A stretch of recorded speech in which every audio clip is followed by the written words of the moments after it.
नमस्कार, मी प्राध्यापक बाबासाहेब. आज आपण एका नवीन ग्रंथीबद्दल माहिती करून घेणार आहोत. पॅनक्रियाज म्हणजे स्वादुपिंड.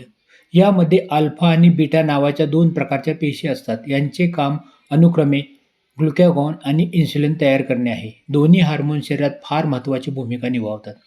आपण जेवण केल्यावर अन्नातील साखर रक्तात मिसळते. त्यावेळी पॅनक्रियापासून इन्सुलिन रक्तात येते.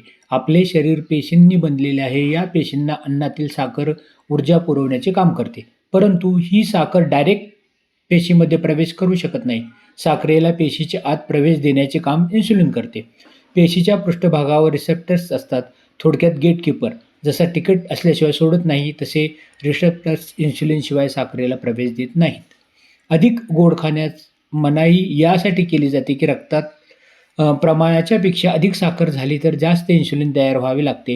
हे इन्सुलिन पेशींच्या रिसेप्टरला धक्के देण्याचे काम करते, परंतु जरुरीपेक्षा अधिक साखर पेशी आत घेत जाऊ देत नाहीत. त्यामुळे बऱ्याच कालावधीनंतर रिसेप्टर्स बंद होऊ जातात. त्यामुळे पॅनक्रियाला जास्त इन्सुलिन बनवावे लागते. अशा प्रकारे अधिक गोड खाण्याने एक कुचक्र सुरू होते. अधिकचे इन्सुलिन तयार करायला लागल्यामुळे पॅनक्रिया हळूहळू काम करणे बंद करायला सुरुवात करतो आणि रक्तातील साखर वाढायला लागते. पुढे मधुमेह नावाच्या आजाराची सुरुवात होते. बंद झालेले रिसेप्टर्स परत कधीही सुरू होत नाहीत. परंतु आधुनिक शोधामध्ये सिद्ध झाले आहे की व्यायाम केल्याने रिसेप्टर्स हळूहळू उघडायला लागतात.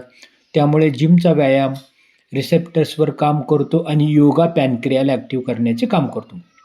अशा प्रकारे व्यायाम आणि योगामुळे मधुमेह वाढण्याचे थांबते.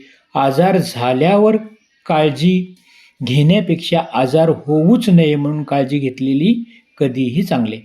उद्या आपण पॅनक्रियाबद्दल अधिक माहिती घेणार आहोत. पाहत रहा, ऐकत रहा. आरोग्याची काळजी घ्या. धन्यवाद.